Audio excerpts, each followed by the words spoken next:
So unfortunately, the 13-19 Sacramento Kings have parted ways with Coach Mike Brown. Kind of sudden, kind of shocking, but there were high expectations for the Kings going into this season. I know they certainly have underperformed where both you and I predicted them to be in our kind of preseason predictions. So Justin, just with the timing of this, I mean, not even making it to All-Star break, really. We're a little bit more than a quarter of the way through the season.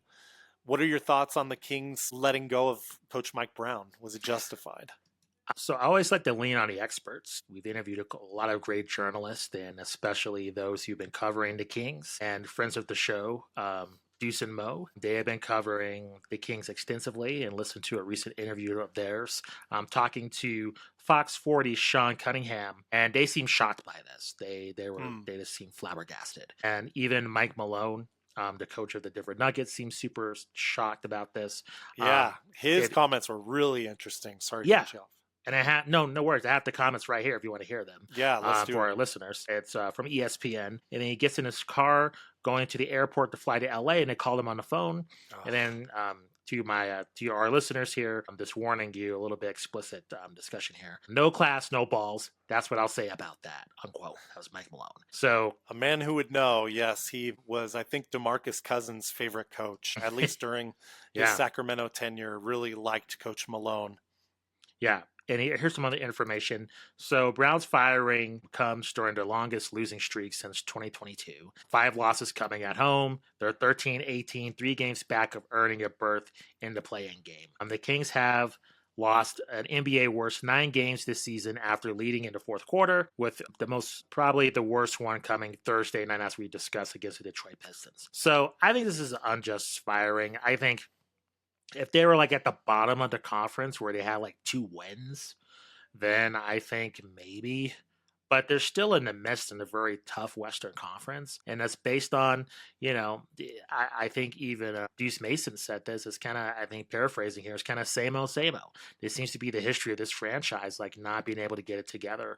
When finally you're in a very stable position, you put a lot of work in rebranding this franchise, getting Mike Brown there, retooling this team into, there's the new era of the Western Conference with OKC, and then I think the Sacramento Kings were included in that, along with the Denver Nuggets and the Minnesota Timberwolves, kind of these new age of, Western Conference powers that's been taking place over the last 5 or 6 years. So I think this is unjust. I know Doug Christie's taking over. I think a lot of people were saying that he's supposed to be in line for that job anyways before Mike Brown got the job.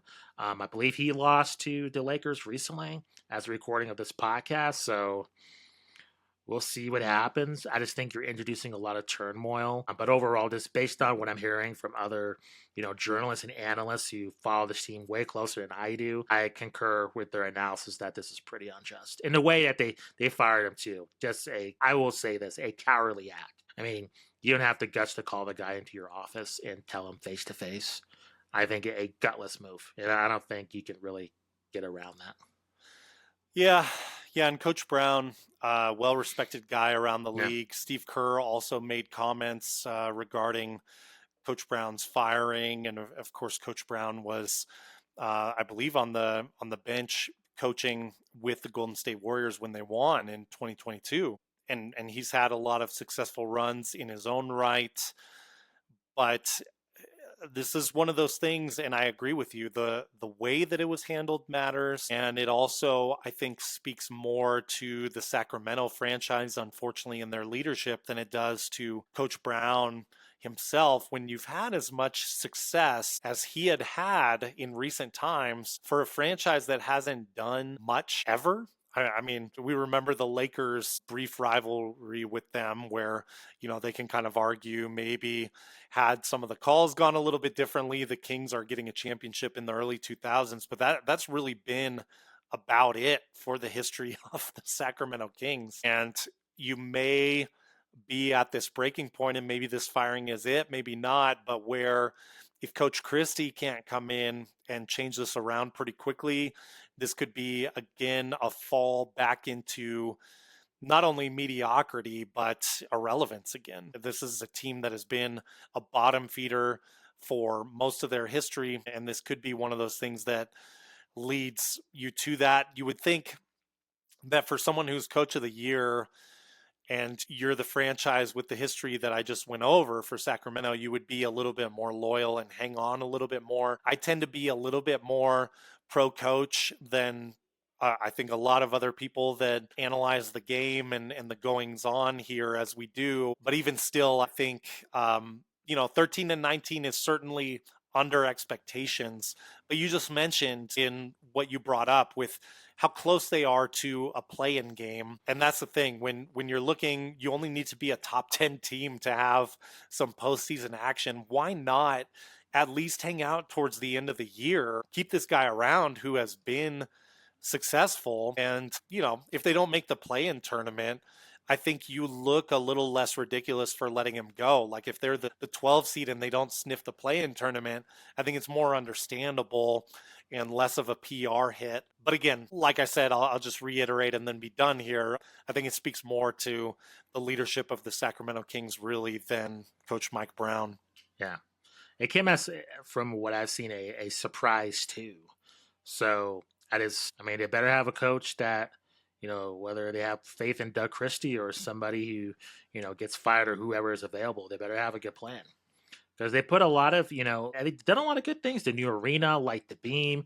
There's a lot of positive momentum. De'Aaron Fox. It's just, Sabonis. There is something with this team here. And I hope they're, like you were saying, Matt, they're not derailing it with some of these decisions.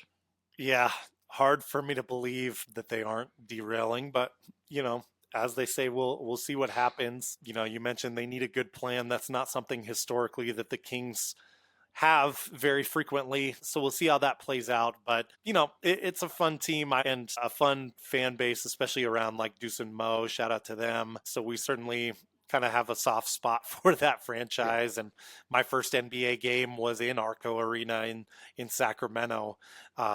So a little bit of a soft spot for that franchise. We'll see what happens. I think it's a bad move at the end of the day. If I'm putting my stamp on it, I do not like this at all.